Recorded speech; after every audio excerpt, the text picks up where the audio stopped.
SIADH. This might be one to pay attention to because apparently it's common. So this one we are really talking about ADH. SIADH is syndrome of inappropriate ADH. So if it's inappropriate for me, I'm just like excess, too much ADH, right?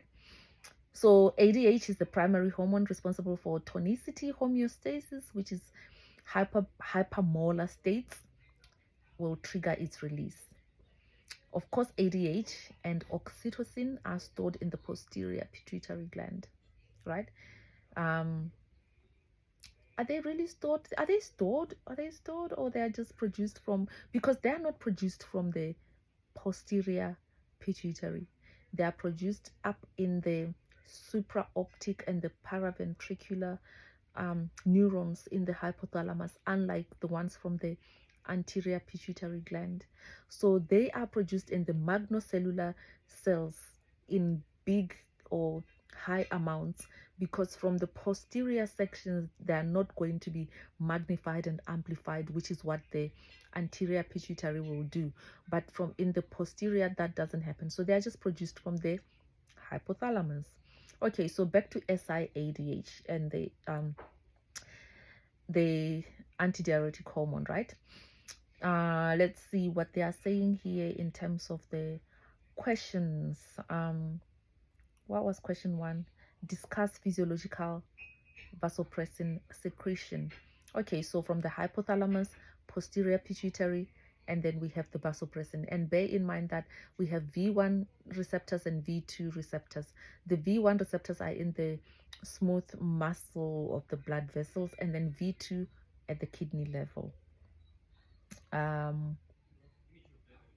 What else can I say? So ADH binds to the V receptors, and then it will activate the adenylate cyclase, which will increase the CAMP, which will then increase the PKA, which is the protein kinase A, and then the PKA then initiates an intracellular phosphorylation cascade, and then we have the aquaporin 2 storage vesicles are then phosphorylated, which promotes their movement to where? To insert into the apical membrane, and then that's how it will then absorb this water. So follow this in a diagram. It's very nice. ADH also, it has a second action on vascular smooth muscles where it binds to V1, and then it will activate G protein, phospholipase C, IP3, and DAG, right? So IP3 causes the release of calcium from the endoplasmic reticulum, and the DAG and calcium activate PKC, which, like PKA, will also lead again to those phosphorylation cascades, contraction of the smooth muscles, increase in total peripheral resistance, and then increased BP. And so this one that I just described is synergistic with water reabsorption. And yeah, both mechanisms will elevate BP anyway.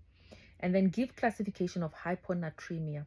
So apparently hyponatremia is the most common clinical presentation in clinic from this electrolyte abnormality. So hyponatremia, which is why you must pay attention to SIADH. Classification of hyponatremia is actually, there's so many different classifications of this. You can classify it according to volume status. You can also classify it according to serum osmolarity, right? In terms of volume status, you can say hypovolemic, euvolemic, or normovolemic, and then hypervolemic. The ones to pay attention to here would be the euvolemic, because SIADH falls under the euvolemic, right? Also falling under this group, we have primary polydipsia, hypothyroidism, hypocortisolism, thiazide-induced plus ACE inhibitor-induced. Potomania falls under this one, and also endurance exercise. Under the hypovolemic, we have like your GI fluid loss, your primary adrenal failure, salt losing nephritis, and burns, and also diuretics. They fall under hypovolemic. Hypervolemic, CHF, cirrhosis, ESRD, end-stage renal disease, or nephrotic syndromes, right? That's hyper, more water. But euvolemic, SIADH, potomania, primary polydipsia, hypothyroidism, hypocortisolism, thiazide-induced ACE inhibitors. I don't know. I just said diuretics and hypovolemic. Check that. And I won't go. The serum osmolarity ones would be your low serum, normal serum, and high serum. Okay. So I won't go into that. But the low serum is obviously your hypotonic, which will be less than 280 milligrams per kg, and that's your true hyponatremia. So name causes of normovolemic hyponatremia. The causes of normovolemic go back to the euvolemic or normovolemic, and again it's pushing you back to say SIADH. Describe Beer-Potomania syndrome. I like this syndrome, not to get it, but I think I get it. So it's a unique syndrome of hyponatremia, right? It was first reported in 1972. It's actually excessive intake of alcohol, particularly beer, together with poor nutrition or dietary solute intake that leads to fatigue, dizziness, muscular weakness. With the diagnosis includes also hypokalemia, right? And low BUN. Also, when somebody comes to clinic, you want to also get a history of binge drinking, which is more than 5 liters or 14 cans apparently in 24 hours, and a history of vomiting and diarrhea, which again is electrolyte loss, which leads to rapid drop in serum sodium levels. So bear in mind that beer does not have salt in it, so you're just drinking a hypotonic solution or fluid.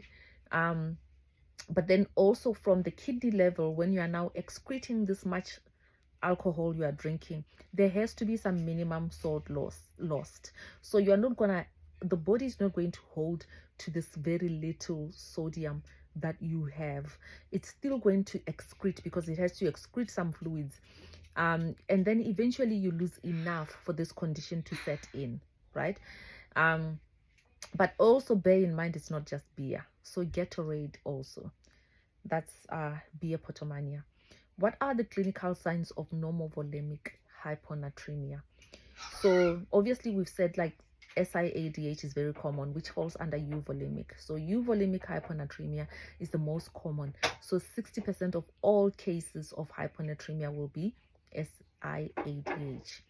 So your signs and symptoms will be the nausea and vomiting, headache, confusion, lethargy, drowsiness, restlessness, irritability, muscle weakness, spasms, cramps, foggy brain, gait disturbances, seizure or coma. Literally, it's like babu ya ka motho yo tagilweng. But yeah, check out this neurological symptoms. SIADH cannot void. It's one mnemonic that you could use, where S is SSRIs, I endomethacin, A antidepressants, what else? D diuretics, H haloperidol, cannot C cyclophosphamide or carbamazepine, void vincristine. SIADH cannot void. These are medication induced SIADH, or they can induce SIADH. Diagnostic features of SIADH. Obviously, you're gonna look at your serum levels of sodium, urine sodium, anion gaps. So you want to find out why you are having low sodium if that's the case. Treatment of normovolemic hyponatremia. If they're asymptomatic, then fluid restriction could work. Give them peanut, salt tabs, potato chips.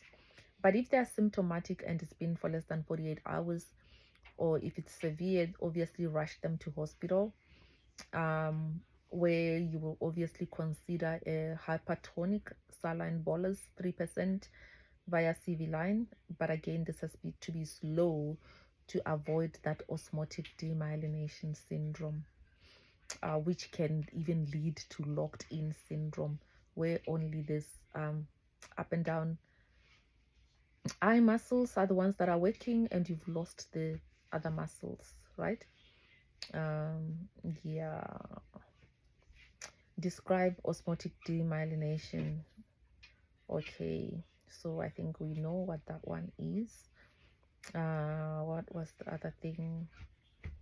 So yeah, osmotic demyelination syndrome is basically a complication of rapid correction of that hyponatremia. What happens is that the sudden increase in tonicity of the ECF before the brain cells can recapture the lost electrolytes, right? So it will reverse the osmotic gradient. Then it will cause shrinkage of your astrocytes in the brain and demyelination of the white matter. So yeah, it can present with quadriparesis with preserved vertical eye movements. But yeah, the vertical eye movements is preserved because you are sparing your midbrain and the midbrain tectum, but the rest is demyelinated and stuff. Yeah, so locked-in syndrome or LIS is apparently rare, but it's been reported in cases of demyelinating diseases like MS, GBS, and ALS. Just for this one, I guess the take-home messages would be to correct this very slowly. Thank you. That's SIADH.